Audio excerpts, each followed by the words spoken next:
রেস্টুরেন্টের স্বাদ কি ঘরে পেতে চান? আজ আপনাদের দেখাবো একদম বাবুর্চি স্টাইলে তৈরি এই রাজকীয় রেসিপি। খাসির মাথা দিয়ে মুগ ডাল, গরম ভাত, পরোটা, নান, রুটি সবকিছুর সাথে একদম জমিয়ে যাবে। সো হ্যালো এভরিওয়ান, আসসালামু আলাইকুম। কেমন আছেন সবাই? সহজ রান্নাতে সকলকে আরও একবার স্বাগত জানাই। রান্নার শুরুতেই আমি খাসির মাথা খুব ভালো মতো পরিষ্কার করে নিয়েছি। আমি হালকা কুসুম গরম পানিতে ধুয়ে নিয়েছি। এখানে গোটা মশলা যেগুলো নিয়েছি: দারুচিনি, এলাচ, লবঙ্গ, গোলমরিচ, তেজপাতা এবং আস্ত জিরে। এর সাথে নিয়েছি 250 গ্রাম সোনালী মুগ ডাল। এবার ধুয়ে রাখা মাংসে সব মশলা যুক্ত করে দেব। দুমুঠো পরিমাণ পেঁয়াজ, এরপর দিলাম মরিচ গুঁড়ো, হলুদ গুঁড়ো, জিরার গুঁড়ো, ধনিয়া গুঁড়ো, গরম মশলা গুঁড়ো, 2 চামচ পরিমাণ আদা, 1 চামচ পরিমাণ রসুন বাটা, স্বাদ মতো লবণ, আস্ত জিরা এবং সরিষার তেল দিয়ে ভালো মতো মাখিয়ে ম্যারিনেট হতে দেব 10 থেকে 15 মিনিটের মতো। ততক্ষণে মুগ ডালগুলোকে হালকা আঁচে ভেজে নিচ্ছি।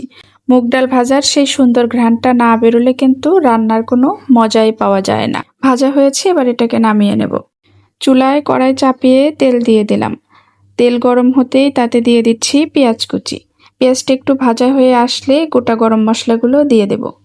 পেঁয়াজের কালার যখন বেরেস্তার মতো লালচে হয়ে আসবে, তখনই ম্যারিনেট করে রাখা মাংসটা ছেড়ে দেব। এবার পালা কষানোর। মনে রাখবেন, রান্নার আসল স্বাদ লুকিয়ে থাকে কষানোর মধ্যে।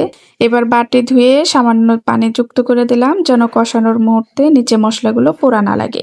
কিছুক্ষণ কষিয়ে নিয়েছি, তেল উপরে উঠে এসেছে এবং পেঁয়াজও গলে গিয়েছে। এবার এতে যুক্ত করে দেব গরম পানি। অবশ্যই গরম পানি দেবেন, তা না হলে মাথার মাংস সেদ্ধ হতে কিন্তু অনেক সময় লাগবে। এছাড়াও কাঁচা পানি দিলে রান্নার টেস্টটা কিন্তু অনেকটাই নষ্ট হয়ে যায়। এবার ঝোলটা টকবগিয়ে বলক উঠে আসা পর্যন্ত অপেক্ষা করতে হবে। বলক উঠে এসেছে, এর মধ্যে আগে থেকে ভেজে রাখা, ধুয়ে পরিষ্কার করে রাখা মুগ ডাল দিয়ে দিচ্ছি। আবারও কিছুক্ষণ নাড়াচাড়া করে এবার আবারও ঢাকনা দিয়ে ঢেকে মুগ ডাল সেদ্ধ হওয়া পর্যন্ত অপেক্ষা করব। ঢাকনা দিয়ে ঢেকে টানা 10 মিনিট জাল দিয়েছি এবং মাঝে মাঝে হেলে দুলে দিয়েছি। ডাল আর মাংস যখন অনেকটা মাখামাখি হয়ে আসবে, বুঝতে হবে ডাল সেদ্ধ হয়ে গেছে।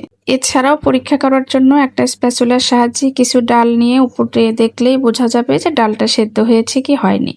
আরও শিওর হওয়ার জন্য কিছু ডাল হাতে নিয়ে একটু আঙ্গুলের সাহায্যে চাপ দিলেই বোঝা যাবে যে সেদ্ধ হয়েছে কিনা। এই তো আমার ডালটা সেদ্ধ হয়ে গিয়েছে। এবার কিছু কাঁচামরিচ আর ভাজা জিরার গুঁড়া দিয়ে দিচ্ছি।